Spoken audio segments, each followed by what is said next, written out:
All right, so my name is Mead, and this is my 2 cents on just a couple of things I want to talk about. So, it's actually become quite common for people to constantly associate the term polyamory, polygamy, polyandry, and polygyny as being all one big ass umbrella term, or all associated as the same thing, when they are not the same thing. I keep telling people, and have been telling people for years, that polygamy and polyamory are not the same thing.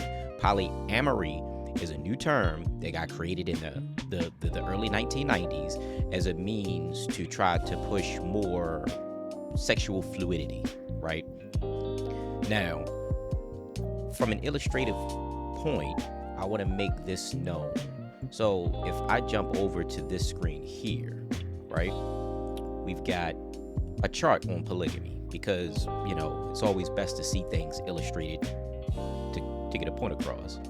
So polygamy, pretty straightforward, I would say. So this particular chart, polygamy is the practice or custom of having more than one spouse at the same time. Okay. Now, under polygamy, you have two subsets. You have polygyny, and then you have polyandry. Polygyny is when it's a form of polygamy in which a man has more than one wife at the same time, most common and most accepted. That behavior has been practiced all throughout civilizations, after civilization after civilization, for millennia at this point. Men have always had more than one wife, or spouses, if you will. And when you look at advanced civilizations, you find this to be prevalent. Polyandry, on the other hand, is a form of polygamy in which a woman has more than one husband at the same time. Nowhere in advanced civilizations is this culturally, religiously, or socially acceptable. And when you look at this from an anthropological standpoint, you're not going to find that behavior being practiced anywhere in mass, right? So the other thing too is that when we start talking about who created the term polyamory and why. So most people don't know that the term polyamory was created by a white woman by the name of Morning Glory Zell Ravenheart, whose actual name was Diana Moore. This white woman right here, she was a neo-pagan and she was a Wiccan. She was married to an individual by the name of Oberon Zell Ravenheart. This individual right here. So we're literally taking terms to try to associate what cultural and social norms should be or what they are, but we're taking our talking points from individuals like this and her. Now, the thing about it is that the term polyamory was first used in an article called A Bouquet of Lovers in their publication back in 1990, right? So the book, or the publication, was called A Bouquet of Lovers, Strategies for Responsible Open Relationships. So polyamory basically allows for a bunch of non-monogamous or ethical or non-monogamy style relationships they keep pushing onto the masses in society, right? And when we look at when this was first published, Morning Glory Zell Ravenheart, 1990, first published in Green Egg Magazine, volume 23, XXIII. So yeah. And then, of course, we've got the actual publication here, which is still up and running. A Journey of Awakening Gaia. When we look at the term polyamory, and yes, I'm going to use Wikipedia as a means because it's literally proving my talking point. Polyamory basically is combined two words together: polis, many, and then amor, or amory, which is love. So multiple lovers, multiple love, however you want to say it. Either way you look at it, the term has been heavily used as an umbrella term amongst the LGBTQIA+ XYZ community. And the fact that people keep trying to conflate these two words, we need to stop. Because at this point, society is freaking cooked. And when I say society is cooked, I mean cooked.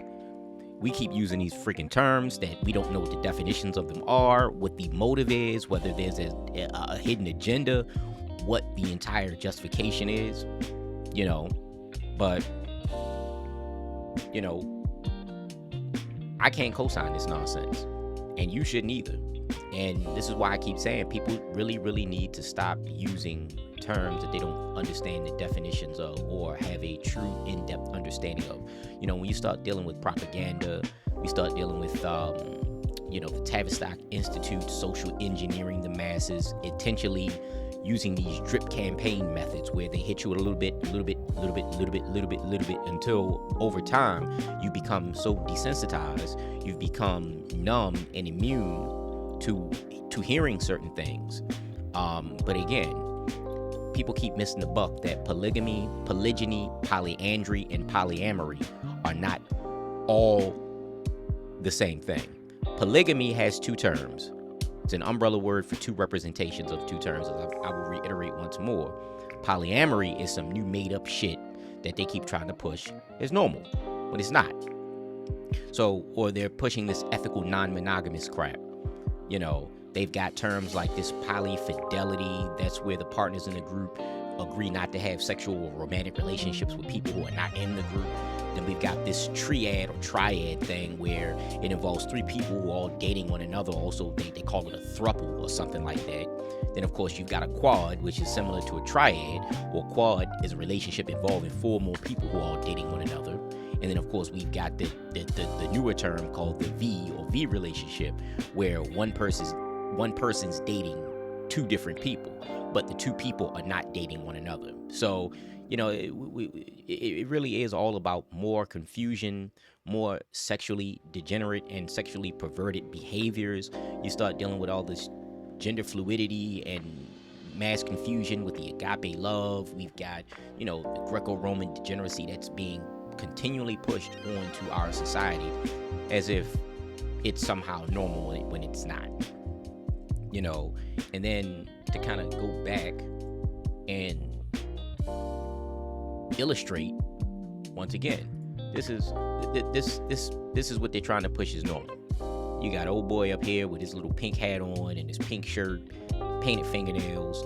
You got, I don't know what this clown person is with the hat on or the wig or whatever it is, and then they got the audacity to have goddamn children out here, which, of course, I look at this as being child abuse, to have a child be subjected to that degenerate lifestyle, or death style, if you will, because it's non-productive. But again, we can thank individuals such as her and individuals such as him, who, again, they lived on a coven. They have a church called the All Church, I forget what it's called. It was called the Church of All Worlds, which Church of All Worlds is an American neo-pagan group. It's a cult. They call it a group. And then they say whose stated mission is to evolve a network of information, mythology, and experience that provides context and stimulus for reawakening Gaia. Gaia is a Greco-Roman term for Earth, and reuniting her children through tribal community dedicated to responsible stewardship and evolving consciousness. It is based in Cotati, California. Anyway, the key founder of Church of All Worlds is Oberon Zell Ravenheart, who serves the church as primate, later along with his wife, Morning Glory Zell Ravenheart. She died in 2014. Her real name was Diana Moore, designated high priestess. So, this is the individual that folks are following when they continually and perpetually use the term polyamory and synonymously, which is incorrect, synonymously and incorrectly use the term with polygamy. Now, I don't have a personal view on whether or not folks want to indulge in polygamous relationships or not, marriages, etc. Ain't my business.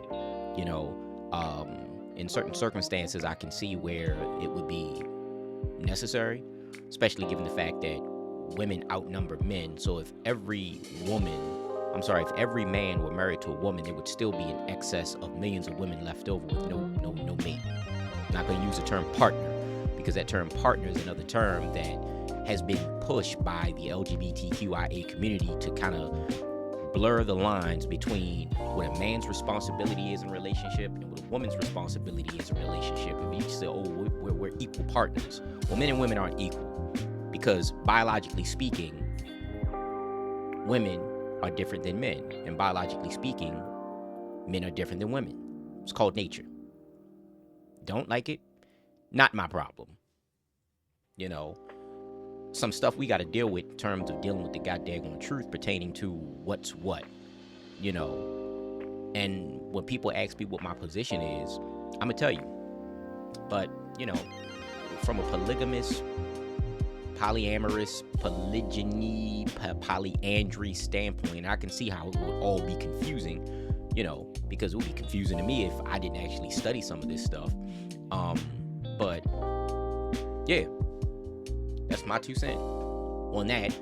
I'm out.